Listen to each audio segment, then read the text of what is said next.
Let me tell you a story that started with good intentions but turned into something I never saw coming. It all began in my backyard, which isn't just your typical suburban patch of grass. It's more like a mini farm. Over the years, I've poured my heart into growing fresh vegetables and raising happy chickens. There's something magical about stepping outside in the morning to collect eggs still warm from the coop or picking ripe tomatoes right off the vine. It's honest, fulfilling work, and it makes me feel connected to nature. One summer, I had an idea. My garden was bursting with produce, more than my family could ever eat. Zucchini were multiplying like rabbits.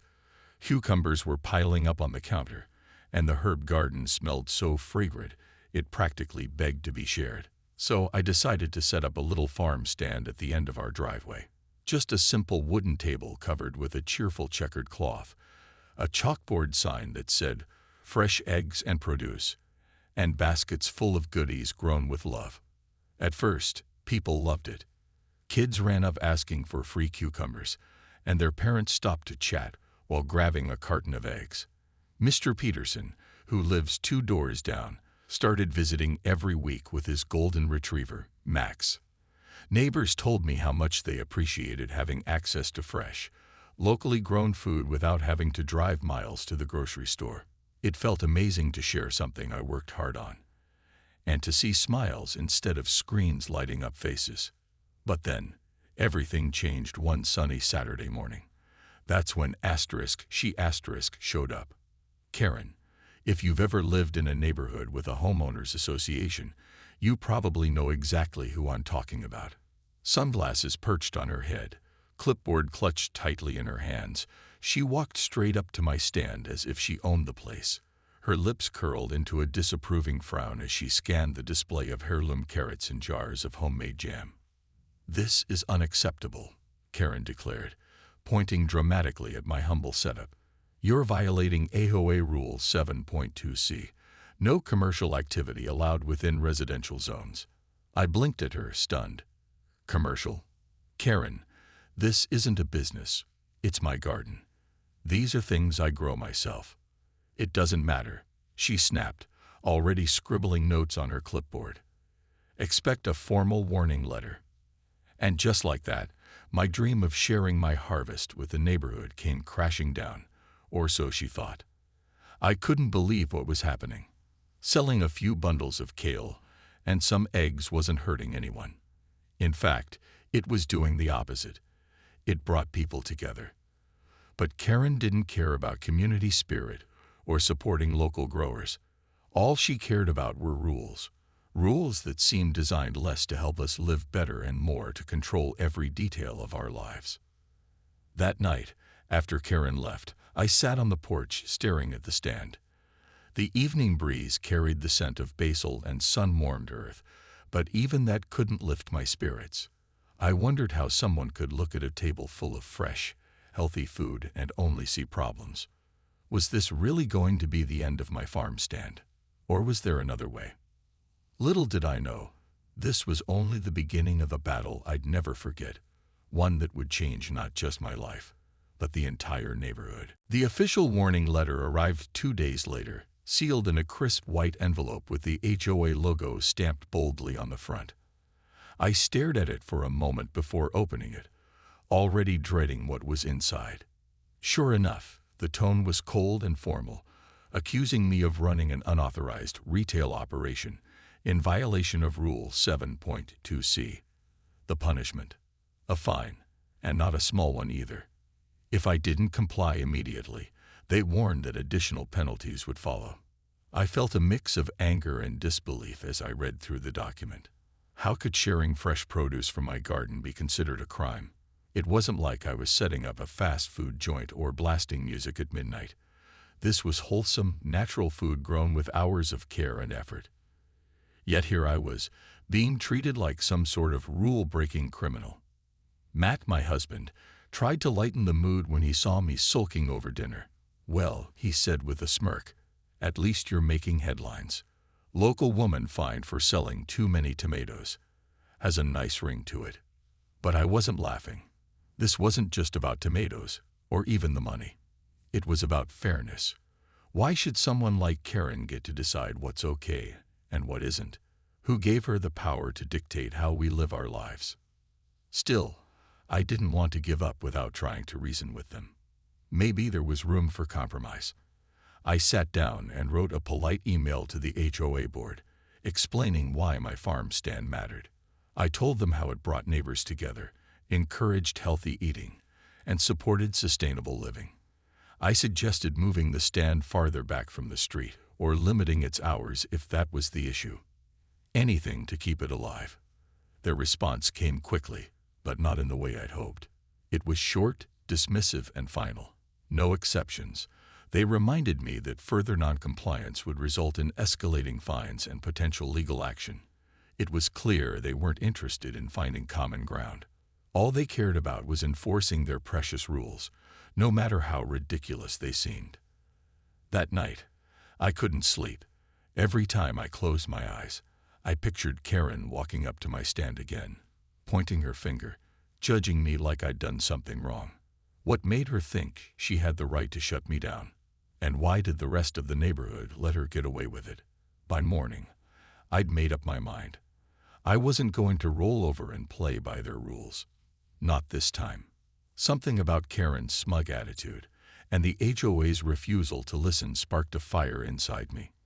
If they wanted a fight, they were going to get one. But first, I needed a plan. Over coffee, I started brainstorming ideas. At first, they were small.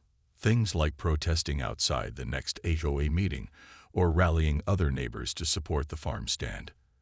But the more I thought about it, the angrier I got. Why stop there? If Karen and the HOA wanted to play dirty, then fine. I'd hit them where it hurt, in their routines, their comfort zones, their perfectly manicured sense of order. As I scribbled notes on a notepad, one idea kept coming back to me. Karen's grocery store. During one of those tense HOA meetings, she casually mentioned shopping at Fresh Mart Plaza every Thursday afternoon. She raved about their organic quinoa and imported olives like they were the holy grail of groceries. That detail stuck with me now, nagging at the edges of my brain. What if? The thought grew bigger and bolder until it consumed me completely. Could I really do it? Buy the grocery store Karen loved so much and turn it into something better, something that reflected my values instead of hers.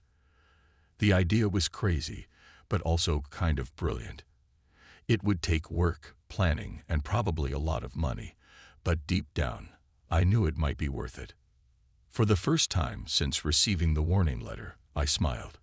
This wasn't over, not even close. In fact, it was only just beginning. The idea of buying the grocery store Karen loved so much started as a wild thought. But the more I turned it over in my mind, the more it felt like the perfect way to fight back. It wasn't just about getting even. It was about proving a point. If Karen and the HOA wanted to stomp out creativity and community spirit, then I'd show them what real change looked like. And if they were going to take away my farm stand, I'd give them something bigger, better, and impossible to ignore. But first, I needed to do some research. The next morning, I sat at the kitchen table with my laptop, coffee steaming beside me, and typed Fresh Mart Plaza ownership into the search bar. What I found surprised me. Fresh Mart wasn't part of some massive chain. It was independently owned and struggling. According to local news articles, the store had been losing customers to big box competitors for years. Sales were down, debts were up, and rumors swirled that the owners were desperate to sell. My heart raced as I scrolled through financial reports and property listings. Could this actually work?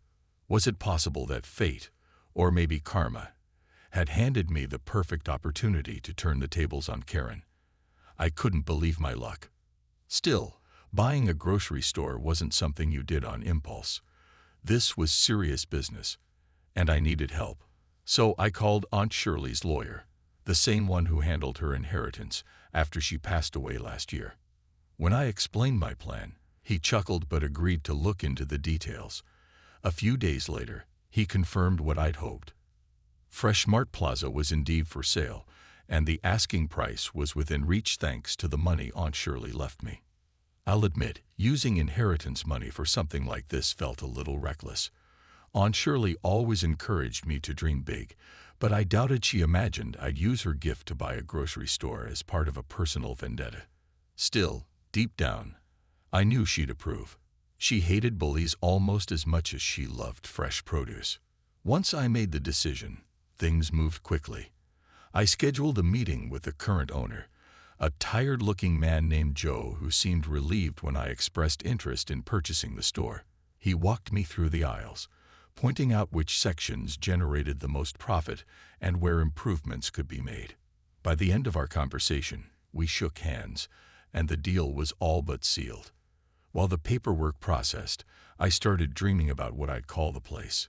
Fresh Mart Plaza sounded boring and corporate, nothing like the vibrant, community-focused space I envisioned. Then it hit me. Ella's Market. Simple, warm, and inviting. Perfect. Next came the fun part, renovations. I hired a team to repaint the walls, brighten the lighting, and install new shelving. Gone were the generic displays of mass-produced snacks. In their place, I filled the aisles with locally sourced goods, artisanal products, and, you guessed it, a prominent section dedicated to my homegrown produce. I even added a chalkboard wall near the entrance where customers could write notes or share recipes. It felt alive, like a living piece of the neighborhood. Finally, opening day arrived. I rented a brass band, set up tables piled high with free samples of homemade jam and pickles, and decorated the parking lot with balloons. As neighbors streamed in, curious and excited, I stood behind the counter wearing a name tag that said manager. For the first time in weeks, I felt proud, not just of myself, but of what I'd created. And then, right on cue, Karen walked in.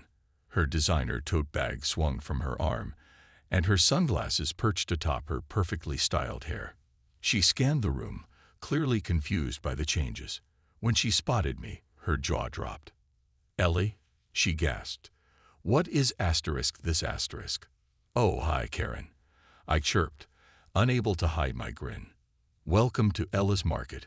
We've got a fantastic selection of organic produce today.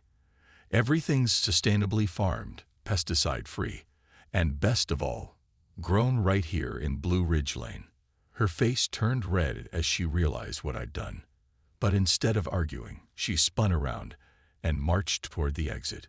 Watching her leave empty-handed was satisfying, sure, but the real victory wasn't about Karen.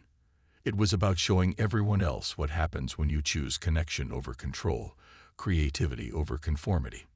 And that was only the beginning. Owning a grocery store gave me a power I never expected, and I wasn't afraid to use it.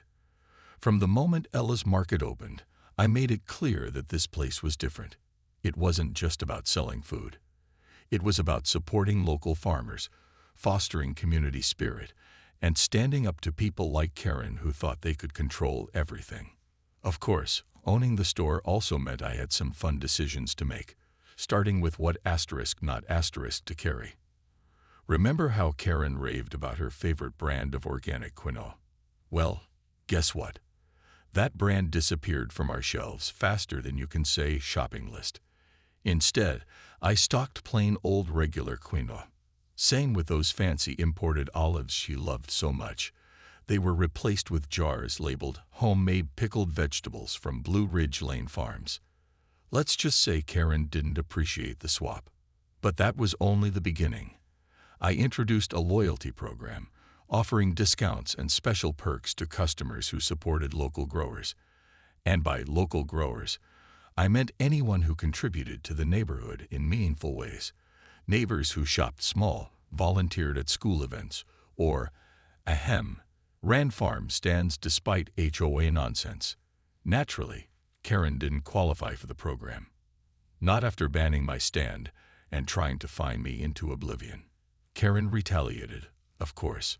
She filed complaints with the city about noise pollution from the brass band outside the store during opening week. She even tried organizing a boycott, plastering flyers around town accusing me of monopolizing the local food supply.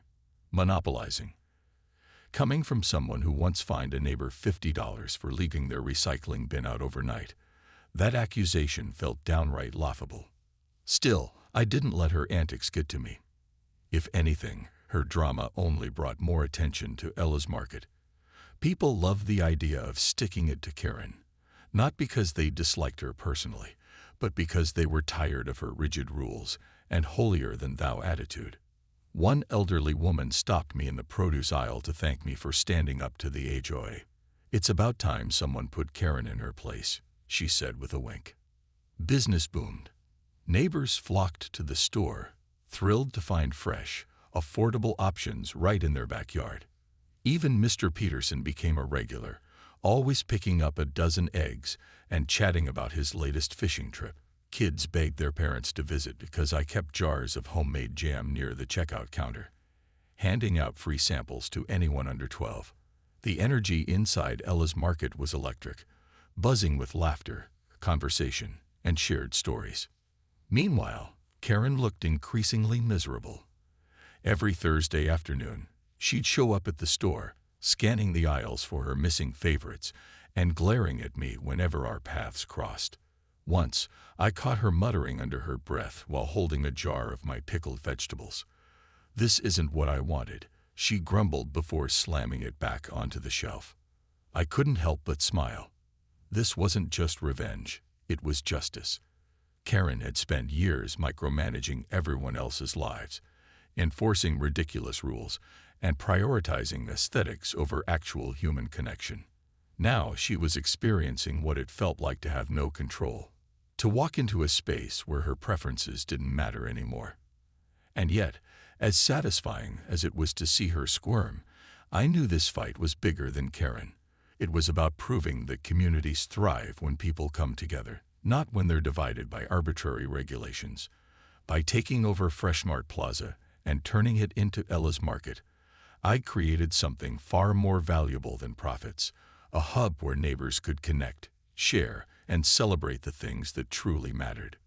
Every day, as I watched families fill their carts with locally grown produce and kids giggle over free cucumber slices, I felt a deep sense of pride. Sure, Karen still hated me, but honestly, that just made the victory sweeter. Things reached a boiling point when Karen decided to take her complaints public. She plastered flyers all over the neighborhood, accusing me of monopolizing the local food supply and turning Ella's Market into some sort of tyrannical empire. The irony was almost too much to handle, this from the woman who once fined someone for planting sunflowers that were too tall. Still, her accusations spread like wildfire, and soon enough, whispers followed me everywhere I went. At first, I tried to ignore it. After all, the numbers spoke for themselves. Ella's Market was thriving because people genuinely loved what we offered. But Karen wasn't satisfied with just spreading rumors. She escalated things by organizing a formal protest outside the store one Saturday morning.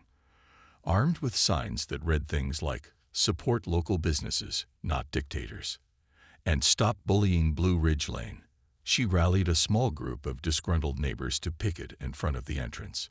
It was hard not to laugh at the absurdity of it all. Here was Karen, standing on a soapbox, yelling about fairness while conveniently ignoring how she'd spent years bullying people into submission through HOA fines and threats. The hypocrisy was staggering, but as much as I wanted to dismiss her antics as harmless theatrics, I couldn't deny that they were starting to affect business. Some customers hesitated to shop during the protests, worried about being caught in the crossfire. That's when I realized something important. This fight wasn't just about me anymore.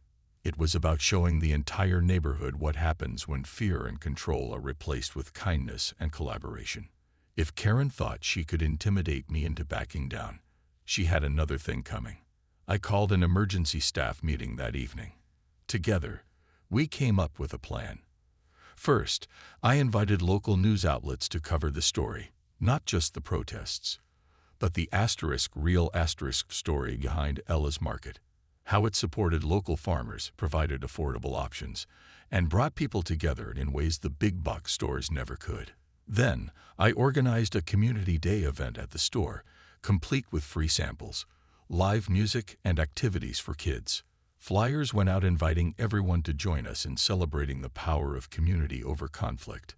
The day of the event arrived, and the parking lot filled faster than I ever imagined. Families poured in, laughing and chatting as they sampled homemade jams, fresh bread, and crisp veggies straight from my garden.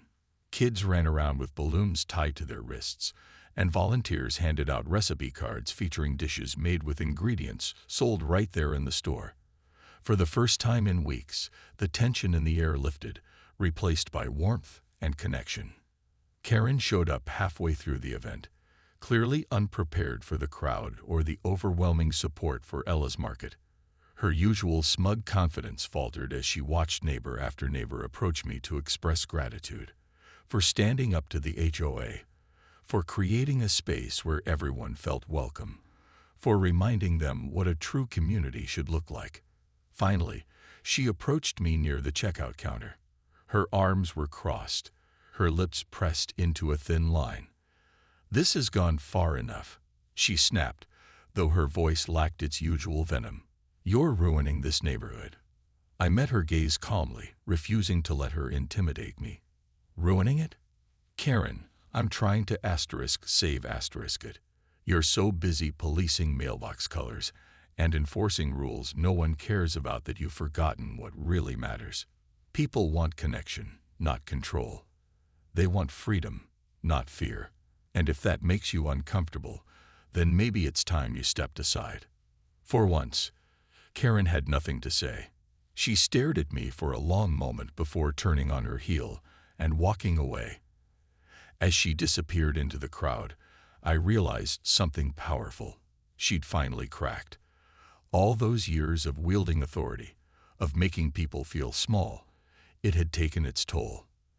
And now, stripped of her power to dictate others' lives, she looked lost. Watching her leave, I felt a surge of relief, but also compassion. This fight wasn't about winning or losing. It was about exposing the truth, about showing Karen and everyone else that communities thrive when they embrace creativity, individuality, and shared values. And as the sun set over Ella's Market, casting golden light across the smiling faces of my neighbors, I knew we'd done exactly that. Karen didn't stay away for long.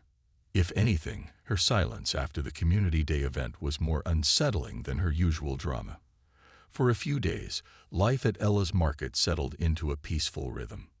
Neighbors stopped by to stock up on fresh produce, kids begged their parents for another taste of my homemade jam, and the checkout line buzzed with laughter and conversation. It felt like we'd finally turned a corner, that maybe Karen had decided to back off and let things be. But anyone who knows Karen knows she doesn't give up that easily. One evening, as I was closing up the store, I spotted her waiting for me in the parking lot. She stood next to her car, arms crossed tightly over her chest, her face pale under the flickering fluorescent lights. At first, I thought she'd come to yell at me again, maybe accuse me of bribing customers or something equally ridiculous. But when I walked over, her demeanor was different. Gone was the sharp edge in her voice, replaced by something quieter, almost fragile. "Ellie," she began, her tone clipped but lacking its usual venom. "We need to talk." I raised an eyebrow, unsure what to expect. "About what?" She hesitated, glancing around as if worried someone might overhear us. "This situation. It's gone too far. You've made your point. Isn't it time to move on?" Her words caught me off guard. Was this really the same woman who had spent weeks trying to shut me down? The same person who marched through the neighborhood handing out flyers, accusing me of monopolizing the food supply. Something about her sudden change of heart felt off. "What do you mean, move on?" I asked cautiously. "Are you saying you want me to close the store? Because that's not happening." "No," she snapped, then quickly softened her tone. "No, I'm not asking you to close it. I'm just tired, Ellie. Tired of fighting. Tired of everyone looking at me like I'm the bad guy. I never meant for any of this to spiral out of control." For a moment, I didn't know what to say. Part of me wanted to laugh in her face, to remind her how many times she dismissed my concerns, ignored my attempts to compromise, and wielded her power over others without a second thought. But another part of me saw the cracks in her armor. The way her hands trembled slightly as she clutched her purse. The way her voice wavered when she admitted she was tired. Maybe Karen wasn't the villain I'd painted her to be. At least, not entirely. Maybe she was just someone who had been so focused on maintaining order that she'd forgotten how to connect with people. Someone who, deep down, was scared of losing control. "You're right," I said finally, choosing my words carefully. "This has gone too far." But it didn't spiral out of control because of me, Karen.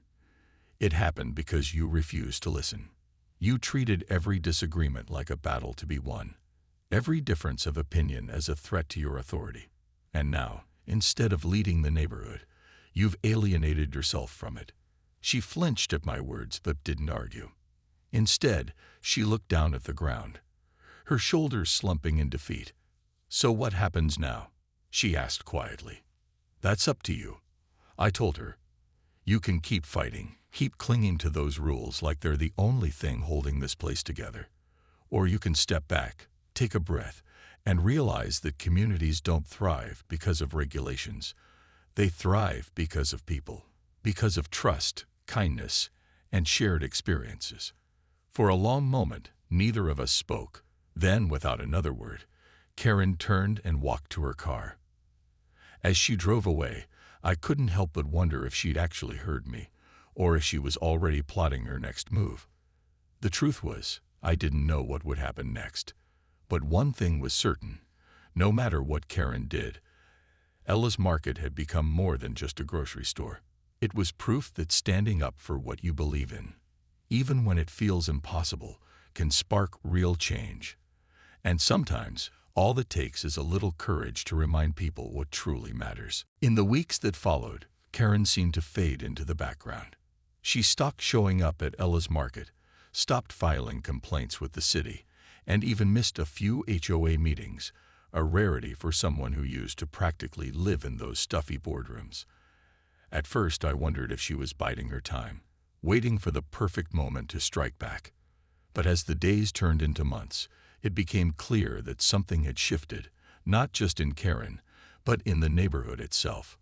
Without her constant interference, the HOA began to loosen its grip. New leadership took over, people who actually cared about fostering community rather than policing every detail of our lives. They lifted the ban on residential farm stands, much to my delight, and even organized a weekend farmers market in the park where neighbors could sell homemade goods. It felt like a fresh start, not just for me, but for everyone. Ella's Market continued to thrive, becoming more than just a place to buy groceries. It evolved into a hub of connection and creativity.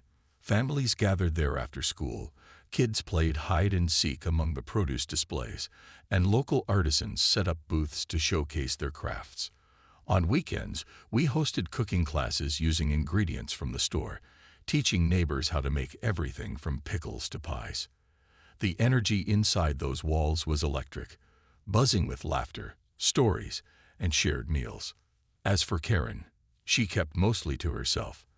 Occasionally, I'd see her walking her dog or tending to her garden, but she avoided eye contact and rarely spoke to anyone. Some neighbors whispered that she'd become reclusive, while others speculated that she was simply embarrassed by how things had turned out. Whatever the reason, it was hard not to feel a pang of sympathy for her. After all, no one deserves to be isolated, not even someone like Karen. One chilly autumn afternoon, as I was restocking shelves near the entrance, the bell above the door jingled softly. I looked up to see Karen standing there, bundled in a scarf and coat, clutching a reusable shopping bag. For a moment, we both froze, unsure what to say. Then, with a hesitant smile, she stepped forward. "I thought I'd give this place another chance," she said quietly, gesturing toward the aisles. "It smells nice in here." I couldn't help but grin. "Thanks. We baked fresh bread this morning. Want a sample?"